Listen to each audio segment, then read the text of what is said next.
Hello everyone, कैसे हैं? अभी मैं आलोक तिवतिया और आज डिस्कस करने वाला हूं बेसिकली एसएससी सीजीएल का जो मॉक हमने कंडक्ट कराया था एक प्रयास के ऑफलाइन क्लासेस में। उस पूरे मॉक का कंप्लीट डिस्कशन हम लोग एक प्रयास की यूट्यूब चैनल पर करते हैं। और अब मैं डिस्कस करने वाला हूं बेसिकली इंग्लिश वाला जो सेगमेंट आपके मॉक टेस्ट में गिवन था, उस सेगमेंट का डिटेल डिस्कशन। इस डिटेल डिस्कशन से आप ये आइडेंटिफाई कर पाएंगे कि आपने जो मिस्टेक की है उसका पर्टिकुलर रीजन क्या था और कहां पर आपसे गलतियां हो गई, है ना। तो चलिए स्टार्ट करते हैं आज का डिटेल डिस्कशन इंग्लिश वाले सेगमेंट का और एसएससी मॉक टेस्ट जो सेकंड हम लोगों ने कंडक्ट किया था उसका। ठीक है, चलिए स्टार्ट करते हैं। यहां पर देखिए, आपके सामने यहाँ पे क्वेश्चन नंबर 76 गिवन है। और इस 76 को जब आप गो थ्रू करते हैं तो यहां से आपको एक आइडिया लगता है कि यहां पर डायरेक्ट स्पीच गिवन है। इस डायरेक्ट स्पीच को इनडायरेक्ट स्पीच में कन्वर्ट करना है। ठीक है भाई। अब देखिए, क्वेश्चन नंबर 76 यहां पर जो गिवन है, ये क्या कहता है कि Vicky said I clean my teeth daily. ये बेसिकली यहां पर टाइपिंग एरर है थोड़ी सी, डेली 2 टाइम्स मेंशन कर दिया गया। अभी जो डायरेक्ट स्पीच है इसका इनडायरेक्ट में कन्वर्जन करना है ना। अब आप मुझे बताएंगे कि क्या इसका करेक्ट आंसर हो सकता है। तो पहला पॉइंट तो ये कि यहां पर Vicky said as it is रहेगा, लेकिन यहां पर सेज आ गया तो ये रॉन्ग हो गया। देन उसके बाद सैड और सैड यहां पर गिवन है। यहां पर ये जो इन्वर्टेड कोमास है, इस कोमास में बेसिकली असर्टिव सेंटेंस गिवन है। और जब असर्टिव सेंटेंस गिवन होता है तो उस केस में जिस कंजक्शन की रिक्वायरमेंट पड़ती है वो कंजक्शन बेसिकली आपका दैट होता है। तो यहां पर हमने किसका यूज किया? दैट का। लेकिन यहां पर दैट गिवन नहीं है, यहां पर दैट गिवन नहीं है, यहां पर उसने दैट का यूज किया तो दैट यूज हो गया। उसके बाद यहां पर उसने कहा कि क्लीन, और आई जो वो किसके अकॉर्डिंग हो जाएगा? विक्की के अकॉर्डिंग हो जाएगा। तो ऑब्वियसली आई किस में कन्वर्ट हो गया? बेसिकली ही में कन्वर्ट हो गया। और देन उसके बाद यहां पर क्लीन्ड होना चाहिए था। ये थोड़ी सी टाइपिंग एरर है, इसको आप क्लीन्ड कर लें, है ना। यहां पर इसको क्लीन कर दें और इसका करेक्ट आंसर यहां पर आपका ही होगा। अब आते हैं नेक्स्ट पे। नेक्स्ट में उसने कहा कि सेम सेम डायरेक्शन यहां पर गिवन है। तो ऑब्वियसली यहां पर डायरेक्ट स्पीच गिवन है। इस डायरेक्ट स्पीच को कन्वर्ट करेंगे हम लोग indirect speech. The teacher said to the students don't make a noise, यहां पर गिवन है। जैसा आप लोग जानते हैं कि यहां पर आपका इंपैरेटिव सेंटेंस गिवन है।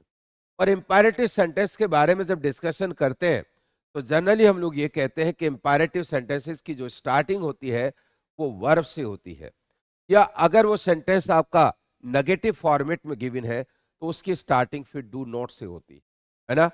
अब बात करते हैं कि यहां पर इसकी सेंस क्या है। अगर टीचर स्टूडेंट से कहता है कि डोंट मेक अ नॉइस, तो ऑब्वियसली यहां पर स्टूडेंट को टीचर वार्निंग दे रहा है कि अगर आप नॉइस करेंगे तो आपको पनिशमेंट जरूर मिलेगा। ऐसा होता है ना आपके साथ में भी, है ना। तो इसका मतलब है कि सेट टू किस में कन्वर्ट हो जाएगा? आस्ट में नहीं होगा, स्कोल्ड नहीं किया जा रहा है ना, वार्निंग दी जा रही है। तो ऑब्वियसली यहां पर हम लोग इसका जो करेक्ट ऑप्शन जो टिक करेंगे वो आपका सी होगा। आते हैं नेक्स्ट की तरफ को। क्वेश्चन नंबर 78 यहां पर गिवन है, लेकिन वो क्या कहता है? In the following question the sentence given with blank to be filled in with an appropriate word, select the correct alternative out of the four and indicate it by selecting the appropriate option, यहां पर given है। अब उसने कहा कि he deserved the accolade। एक्कोलेट का मतलब क्या होता है? एक्कोलेट मीन्स होता है बेसिकली प्राइज। एक स्टेटमेंट है, बहुत खूबसूरत स्टेटमेंट है। If you receive an acclaim you will be given accolade. Acclaim means क्या होता है? Public praise. और एक्कोलेट मीन्स क्या होता है? प्राइज। तो जब आपको पब्लिक के द्वारा प्रशंसा दी जाती है तो ही तो आपको प्राइज मिलता है। अब यहां पर एक्कोलेट का मतलब यहां पर क्या हो गया? आपका प्राइज हो गया, है ना। जो पुरस्कार आपको दिया जाता है उसको क्या कहते हैं? एक्कोलेट कहते हैं। एज ही फॉर इट, इसका मतलब क्या है कि वो डिजर्व करता है। किसको? एक्कोलेट को डिजर्व करता है। As he for it. तो इसका सीधा सा कंसेप्ट है कि दो इंसिडेंट है, दोनों के दोनों इंसिडेंट यहां पर किस में हो चुके हैं, पास्ट में। तो सबसे पहले आपको देखना पड़ेगा कि what happened first and what happened second. What happened first जो है वो हमेशा पास्ट परफेक्ट में गिवन होता है, और व्हाट हैपेंड सेकंड वो हमेशा सिंपल पास्ट में गिवन होता है। तो ये ऑलरेडी आपका सिंपल पास्ट में गिवन है, तो सीधा सा कंसेप्ट है कि ये किस में जाने वाला है, आपका पास्ट परफेक्ट में जाने वाला है। तो यहां पर आपको क्या लगता है कि इसका करेक्ट आंसर यहां पर क्या होने वाला है, जल्दी से बताइए। तो आपने कहा कि सर इसका करेक्ट आंसर यहां पर हैड वर्कड हार्ड होगा। ठीक है। अच्छा एक बात देखिए कि यहां पर उसने हार्डली भी मेंशन कर दिया और यहां पर उसने हार्ड भी मेंशन कर दिया, है ना। तो सीधा सा कंसेप्ट है कि जो हार्डली बेसिकली होता है, ये जब मैं हार्डली की बात करता हूं इसका मीनिंग रेयरली होता है, और ये हमेशा नेगेटिव सेंस देता है। इनको हम लोग कहते हैं एडवर्ब ऑफ फ्रीक्वेंसी कहते हैं। और जब एडवर्ब ऑफ फ्रीक्वेंसी की बात करते हैं तो जनरली हम लोग क्या कहते हैं कि अगर सब्जेक्ट के बाद में अगर मेन वर्ब गिवन होती है तो एडवर्ब ऑफ फ्रीक्वेंसी आपकी कहां पर गिवन होती है, सब्जेक्ट और मेन वर्ब के बीच में गिवन होती है। लेकिन यहां पर उसने कहा कि हार्ड के बारे में, अगर हार्ड के बारे में डिस्कशन करते हैं माय डियर स्टूडेंट, तो यहां से आपको एक बहुत प्यारी सी बात समझनी पड़ेगी कि हार्ड बेसिकली एडजेक्टिव भी होता है और हार्ड बेसिकली आपका एडवर्ब भी होता है। अगर ये सपोज कीजिए कि मैं हार्ड को नाउन से पहले मेंशन करने लगूं तो ऑब्वियसली यहां पर हार्ड कैसे फंक्शन करेगा, एडजेक्टिव की तरीके से फंक्शन करेगा। और सपोज कीजिए कि अगर वर्ब के जस्ट बाद मैं यहां पर हार्ड का यूज करता हूं तो फिर ये कैसे फंक्शन करेगा, एडवर्ब की तरीके से फंक्शन करेगा। इट मीन्स यहां पर हार्ड जो है वो किसके बाद में गिवन है, इट मीन्स ये बेसिकली आपका गिवन है वर्ब के बाद में। तो ऑब्वियसली इसने कैसे फंक्शन किया, एडवर्ब की तरीके। Is it clear or not. चलिए आते हैं नेक्स्ट पार्ट की तरफ को मूव ऑन करते हैं, और नेक्स्ट क्या गिवन है, नेक्स्ट के बारे में बात करते हैं। Let the cat out of the house, bag, well और कार्ट। बेसिकली ये एक ईडियम है, और ये ईडियम है तो सीधा सा कंसेप्ट है कि यहां पर हम बात करेंगे let the cat out of the bag. इसका मतलब क्या होता है कि जो प्लानिंग बहुत सीक्रेट तरीके से कंडक्ट की जाती है, अगर वो प्लानिंग आपकी डिस्क्लोज हो जाए, इसका मतलब है कि सपोज कीजिए कि उस प्लानिंग में जो मेन थीम थी अगर उसको एक्सपोज कर दिया जाए, तो सीधा सा कंसेप्ट यहां पर क्या होता है, let the cat out of the bag होता है। Is it clear or not, है ना। कई बार मीडिया यही तो काम करती है। अब आते हैं नेक्स्ट की तरफ को। अब नेक्स्ट में उसने क्या कहा, in the following sentence question some of some part of the sentence may have errors. Find out which part of the sentence has an error and select the appropriate option. If a sentence is free from error, select no error. इसका मतलब है कि यहां पर ये जो sentence है इसके कॉमन एरर की बात की जा रही है। और जब कॉमन एरर की बात करते हैं तो जनरली आप लोग जानते हैं कि हम लोग कॉमन एरर को ग्रामेटिकल कंसेप्ट के अकॉर्डिंग फाइंड आउट करने की कोशिश करते हैं, और आज यहां पर भी ऐसा करने वाले हैं। अब उसने कहा कि Rita was annoyed when she found that the chewing gum was stuck to her hair. मतलब उसके बालों में क्या लग गई, चिंगम लग गई। तो आपको क्या लगता है कि यहां पर इसका करेक्ट आंसर क्या होने वाला है मेरे बच्चे। तो बड़ी सिंपल सी बात है कि इस सेंटेंस के किसी भी पार्ट में कोई एरर नहीं है, तो इसका करेक्ट आंसर यहां पर डी होने वाला है। आते हैं टी1, सेम कॉमन एरर का क्वेश्चन है, अब उसको देखते हैं। It is not easy for an actor to earn respect from both the fans as well as critic, यहां पर गिवन है।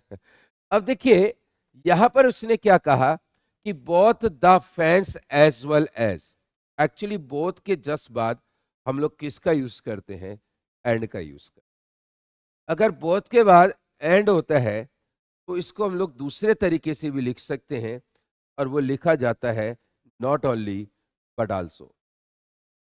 या हम लोग ये भी कह सकते हैं कि नॉट ओनली बट आल्सो का जो मीनिंग होता है वो बोथ एंड होता है।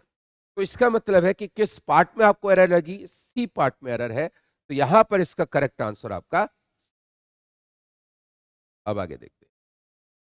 देन उसके बाद यहां पर देखिए, अब उसने कहा कि एक सेंटेंस गिवन है, इस सेंटेंस में एक पार्ट को अंडरलाइन किया गया है, तो सीधा सा कंसेप्ट है कि वो ये कह रहा है कि यहां पर ये जो अंडरलाइन पार्ट है, इस पार्ट के इंप्रूवमेंट की बात कर रहा है। क्या यहां पर इस पार्ट के इंप्रूवमेंट की कोई रिक्वायरमेंट है? अगर इंप्रूवमेंट की रिक्वायरमेंट है तो ऑब्वियसली आंसर मेरा ए बी सी में से कोई भी हो सकता है, और अगर इंप्रूवमेंट की कोई रिक्वायरमेंट है ही नहीं तो फिर इसका करेक्ट आंसर यहां पर डी होने वाला है।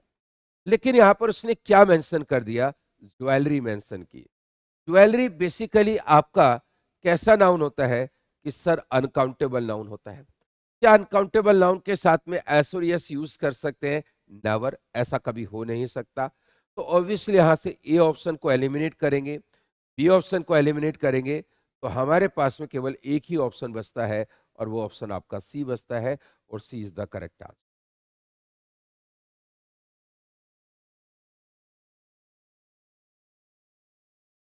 Now we discuss the question number, यहां पर आपका गिवन है 83। अब 83 में क्या कहता है? The UN general assembly, the security council, यहां पर गिवन है, and the international court, the Israel settlements on of justice have all stated that the West Bank are illegal। अब एक बात देखिए कि जब आप इस क्वेश्चन को गो थ्रू कर रहे हैं तो आपने क्या सोचा कि जंबल सेंटेंसेस है, इनको प्रॉपर तरीके से अरेंज करना है। जब हम लोग रीअरेंजमेंट की बात करते हैं तो रीअरेंजमेंट बेसिकली या तो वर्ड्स का होता है या सेंटेंसेस का होता है। यहां पर सेंटेंसेस का ना होकर के बेसिकली वर्ड्स का प्रॉपर तरीके से अरेंजमेंट होना है। तो जब वर्ड्स का अरेंजमेंट होता है तो उस केस में क्या होता है कि जैसे पी क्यू आर एस है, इसका स्टार्टिंग देखिए और इसका लास्ट देखिए, उसी के बेस पर हम लोग पी क्यू आर एस को प्रॉपर तरीके से अरेंज कर सकते हैं। जैसे मान लीजिए कि यहां पर ऑन गिवन है, ऑन बेसिकली प्रेपोजिशन होती है, और आपको पता है कि प्रेपोजिशन के बाद में या तो मैं नाउन का यूज करता हूं या प्रोनाउन का यूज करता हूं। इसका मतलब है कि अगर ऑन के बाद में मैं इस वाले पार्ट को रखता हूं तो ये भी नहीं हो सकता, ऑन के बाद ये वाला पार्ट भी नहीं आ सकता। तो ऑन के बाद में क्या हो सकता है? इट मीन्स यहां पर हम लोग एस की बात करेंगे। तो ऑन के बाद एस आने का मतलब क्या हुआ कि ऑन के बाद नाउन आएगा, और नाउन यहां पर क्या गिवन है? द बेस्ट बैंक गिवन है। तो इट मीन्स क्यू के बाद एस आना यहां पर जरूरी है, और क्यू के बाद एस किस ऑप्शन में गिवन है? तो आपने कहा कि सर केवल सी ऑप्शन में गिवन है, तो इट मींस यहां पर इसका करेक्ट आंसर आपका सी हो जाता है। देखिए कितनी आसान है चीजें ना, जो आपको डिफिकल्ट लगती है बहुत इजी होती हैं। सेम यहां पर देखिए, according to the fourth occupying power call Geneva convention an not transfer parts of its civilian population into the territory it occupies, यहां पर गिवन है। तो माय डियर स्टूडेंट जल्दी से रिप्लाई करके बताइए, रिप्लाई करके क्या बताना हो? तो आपने कर दिया रिप्लाई, है ना? अब तो रिप्लाई मुझे करना पड़ेगा। तो यहां पर उसने क्या लिख दिया? According to the fourth. अब फोर्थ क्या है? Basically the fourth not transfer, fourth occupying power, या फोर्थ जेनेवा कन्वेंशन, है ना? तो माय डियर स्टूडेंट जल्दी से, जब हम बात करते हैं इस वाले पार्ट की, तो यहां पर आपको देखना पड़ेगा कि भैया फोर्थ क्या है? आपने कहा कि जेनेवा कन्वेंशन है बेसिकली। तो फोर्थ इट मीन्स यहां पर क्यू से स्टार्टिंग होनी चाहिए। फर्स्ट पार्ट क्या होगा? क्यू। क्यू सी में और बी में है, ना तो ए में गिवन है ना आपका डी में गिवन है। ठीक है, ऑन एन यहां पर आ गया। देखिए अब एन के बाद में यहां पर नाउन आना चाहिए, एक ऐसा नाउन आना चाहिए जिसकी साउंड बेसिकली आपकी कैसी होनी चाहिए? वोवल साउंड होनी चाहिए। क्या एन के बाद नॉट ट्रांसफर यूज हो सकता है? नेवर। एन के बाद सिविल पॉपुलेशन यूज हो सकता है? नेवर। एन के बाद में यहां पर क्या होने वाला है? Occupying power. It means Q के जस्ट बाद यहां पर पी आना चाहिए। तो आप देखिए कि यहां पर क्या पी का क्यू के बाद यहां पर पी आना चाहिए, और ये मेरे बच्चे यहां पर करेक्ट आंसर है। बताओ कितना इजी है ना मेरे बच्चे? आते हैं नेक्स्ट पर। Now discuss the question number 85। अब देखिए ये बड़ा पॉइंट है। उसने कहा कि in the following question out of the four alternative select the word opposite in the meaning to the given word, यहां पर गिवन है। तो मैंने उससे कहा कि जो वर्ड यहां पर गिवन है, रिग्रेस जो गिवन है, अगर मैं रिग्रेस के बारे में बात करता हूं तो आप समझ सकते हैं कि रिग्रेस का जो मीनिंग होता है वो बेसिकली रिटर्न होता है, या हम लोग इसको ये भी कह सकते हैं कि गो बैक भी होता है, या इसको हम लोग ये भी कह सकते हैं कि रिवर्ट भी होता है। रिसीड मीन्स भी कि आपका क्या होता है, आपने कहा कि सर कम बैक होता है, ठीक है। तो ऑब्वियसली रिग्रेस जो गिवन है इसका जो अपोजिट होगा वो यहां पर एडवांस होगा। एडवांस मतलब आगे की तरफ को मूव ऑन करना, और रिग्रेस मीन्स होता है पीछे की तरफ को जाना। दैट्स वाई दोनों वर्ड एक दूसरे के क्या होते हैं, अपोजिट होते हैं, ठीक है। अब आते हैं क्वेश्चन नंबर 86 पर। एवेन्यू यहां पर गिवन है। एवेन्यू बेसिकली कहीं ना कहीं आपने देखा होगा कि रोड की बात करते हैं, एवेन्यू रोड है ना, जो वे होता है, जो पाथ होता है, उसके लिए भी हम लोग एवेन्यू वर्ड का यूज करते हैं। अबेट जो होता है, अबेट मिस होता है मेरे बच्चे लेसन, किसी चीज का कम होना, उसे अबेट कहा जाता है। कहते हैं ना कि there is no sign of abating, है ना। Rout, egress, wage. अब बताइए इस वर्ड का आपका अपोजिट क्या होना चाहिए। I am waiting for your reply.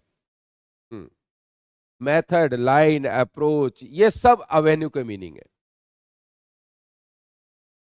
Method, line, ये सब अवेन्यू के मीनिंग है। जल्दी से बताइए। वेज हो सकता है, नो। इसका जो अपोजिट होगा वो इग्रेस होगा। इग्रेस जो वर्ड होता है इसका मतलब होता है कि the act of living a place.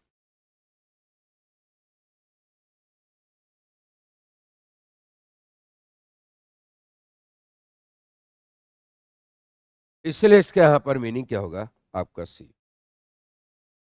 अब आते हैं नेक्स्ट पर। अब उसने कहा कि in the following question out of the four alternative select the word similar in meaning to the word given, यहां पर गिवन। तो माय डियर स्टूडेंट, जब हम लोग इस पार्ट की बात करते हैं कि सिमिलर मीनिंग की बात करते हैं, तो ऑब्वियसली यहां पर डिस्कशन किसका है, सिनोनिम का डिस्कशन यहां पर गिवन है।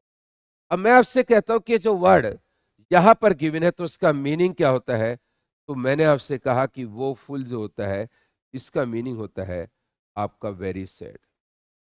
इट मीन्स वो फुल आपका क्या गिवन है, आपने कहा कि सर एडजेक्टिव गिवन है, तो वो फुली बेसिकली यहां पर आपका क्या गिवन है, एडवर्ब गिवन है, ठीक है। और यहां पर हैप्पीली, जॉयफुल, फुली चीयरफुल, ये तो बेसिकली इसके मीनिंग हो ही नहीं सकता। ये तो सारे के सारे अपोजिट है, क्योंकि इसका मीनिंग क्या है, वेरी सैड। तो यहां पर डेप्लोर, ये जो डेप्लोरेबल गिवन है ये बेसिकली इसका मीनिंग होगा। और डेप्लोर मीन्स क्या होता है, वेरी सैड होता है। डेप्लोरेबल मीन्स होता है वेरी सैड, है ना। तो यहां पर ये भी एडवर्ब है। चीद गिवन है, SEETHE।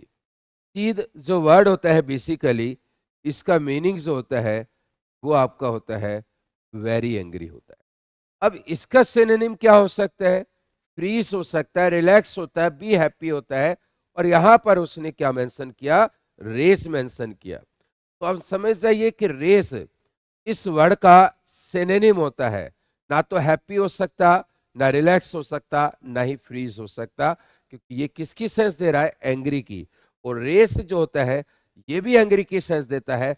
तो ऑब्वियसली ये वर्ड इस वर्ड का क्या होता है, सिनोनिम होता है। अब आगे की बात करते हैं 89 की तरफ।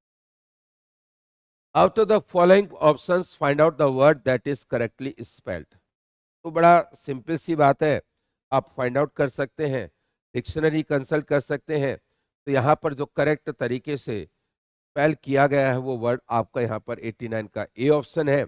इसमें मुझे लगता नहीं कि बहुत ज़्यादा डिस्कशन की मुझे ज़रूरत पड़ेगी। उसके अलावा फिर यहाँ पर इसका भी करेक्ट आंसर यहाँ पर ए है। तो दोनों के दोनों आपके यहाँ पे करेक्ट हो गए। अब आते हैं 91 की तरफ को। Logical and well organised, reinstate, coherent, विमोन और प्रिक्लूड यहां पर गिवन है। प्रिक्लूड, अब बताइए कि मुझे यहां पर इसका मीनिंग क्या है। लॉजिकल एंड वेल ऑर्गेनाइज के लिए एक सिंगल वर्ड मुझे फाइंड आउट करना है, तो वो वर्ड होता है आपका कोहेरेंट। कोहेरेंट का मतलब ही होता है कि जहां पर चीजें लॉजिकल और बहुत अच्छे तरीके से ऑर्गेनाइज की गई हैं, उनको कोहेरेंट कहते हैं। A strong negative reaction by a large number of people यहां पर गिवन है। A strong negative reaction by a large number of people यहां पर गिवन। तो माय डियर स्टूडेंट, जल्दी से अगर हम इसके वर्ड के या इसके लिए एक सिंगल वर्ड अगर हमें फाइंड आउट करना होता है, तो वो सिंगल वर्ड क्या हो सकता है? बैकलेस हो सकता है, फ्रिंजी हो सकता है, हेवन हो सकता है, या सैगेसिटी हो सकता है।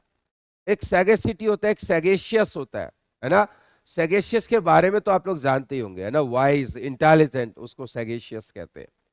तो माय डियर स्टूडेंट, जल्दी से रिप्लाई करके आप मुझे बताइए कि इसका एक सिंगल वर्ड केवल क्या हो सकता है? बैकलेस हो। आते हैं 93 पर।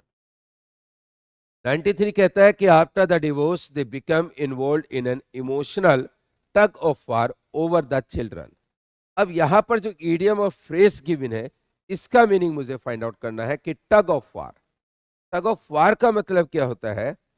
अ situation in which two people hard to get or keep the same thing.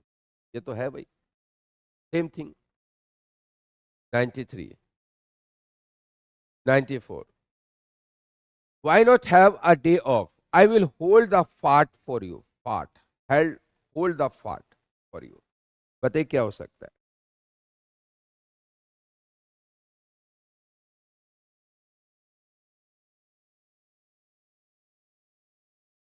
जी, आप जानते हैं कि यहाँ पे फाट का मतलब क्या होता है? फाट मीन्स होता है टू मेंटेन, किसी चीज को मेंटेन करना। अब जब मेंटेन करेंगे तो ऑब्वियसली वहां पर कहीं ना कहीं रेस्पॉन्सिबिलिटी की भी बात होगी। तो यहां पर इसका मीनिंग क्या होगा? To have the responsibility for something. यहां से सेंस फाइंड आउट कर सकते हैं ना मेरे बच्चे। अब आते हैं नेक्स्ट पे, 95 यहां पर की। बताइए।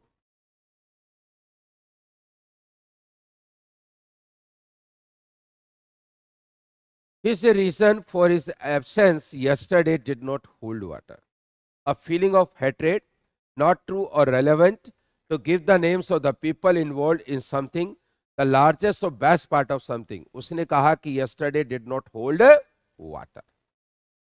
Water basically symbol of honesty, या जहां पर चीजें रेलेवेंट होती हैं उसके लिए हम लोग जनरली वाटर का यूज करते हैं। तो यहां पर इसका करेक्ट आंसर क्या होगा? नॉट ट्रू और रेलेवेंट। नॉट ट्रू और रेलेवेंट, ये मीनिंग होता है बेसिकली किसका? होल्ड वाटर का। अब आते हैं यहां पर आपका क्लोज टेस्ट गिवन। देखिए, क्लोज टेस्ट डेटा बेस्ड है basically. Yet another set of economic data from the National Statistical Office has reaffirmed both the depth and all pervasive is widespread, width of the ongoing slowdown. The latest of industrial production estimates from the NSO show that output shrank, मतलब सिकुड़ गया, by in September, will all three component sectors in the index, manufacturing, mining and electricity, posting contractions. This was the sharpest contraction in output since at least before which the data was referenced to different base year. Also, 5 of categories on the IIPS use base classification of goods registered declines, with only intermediate goods bucking the trend यहाँ पर given. तो मेरे बच्चे, पूरा का पूरा चीजें जो है वो डेटाबेस है। इस डेटाबेस में आपको बहुत ज्यादा चीजों की जरूरत नहीं पड़ेगी सेंसेस की। ये डिपेंड करेगा कि आपको प्रॉपर कितनी नॉलेज है इकोनॉमिक्स से रिलेटेड। अब उसने कहा कि द ऑन गोइंग और यहां पर स्लो डाउन गिवन है। किस चीज का स्लो डाउन है? इकोनॉमी का, इकोनॉमिकली का, नेशनल का, या इकोनॉमिक का? इकोनॉमिक का स्लो डाउन है। तो यहां पर बेसिकली हम लोग किसका यूज करेंगे? ए पार्ट का यूज करेंगे। तो इकोनॉमिक स्लो डाउन यहां पर आपका यूज होने। अब आते हैं, देखिए सेकंड पे। देन उसके बाद कहा कि the latest of industrial production estimates. तो international investment, none of this, या इंडेक्स यहां पर यूज करेंगे। लेटेस्ट इंडेक्स की बात की जा रही है। द आउटपुट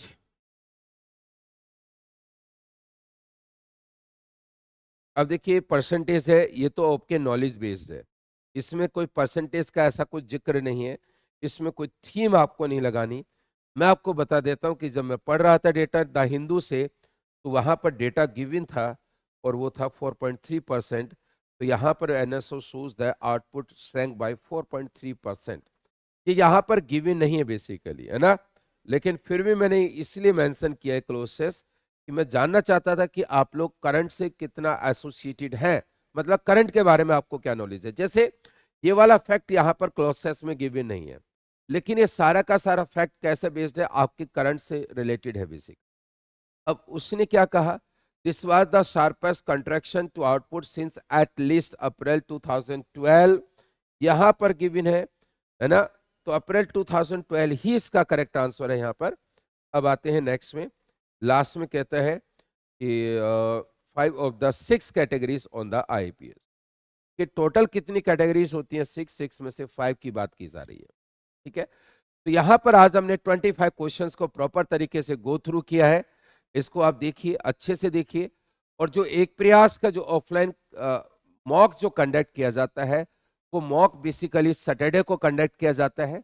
और जो भी स्टूडेंट्स हमारी वीडियो देख पा रहे हैं, तो मैं चाहूंगा कि अगर आपके पास में लगता है कि आप एक प्रयास विजिट कर सकते हैं, ऑफलाइन मॉक जो है वो आप भी दे सकते हैं, तो आप भी आकर के ऑफलाइन मॉक का एक हिस्सा बनिए, जिसका आपसे कोई चार्ज नहीं लिया जाएगा। आकर के मॉक दे सकते हैं और अपने क्वेश्चंस को या अपने आंसर्स को एनालाइज कर सकते हैं प्रॉपर तरीके से, क्योंकि हमारे हर एक मॉक का डिटेल डिस्कशन यूट्यूब चैनल पर होता है, जो फ्री ऑफ कॉस्ट होता है। तो इसी के साथ में bye bye, take care, good bye.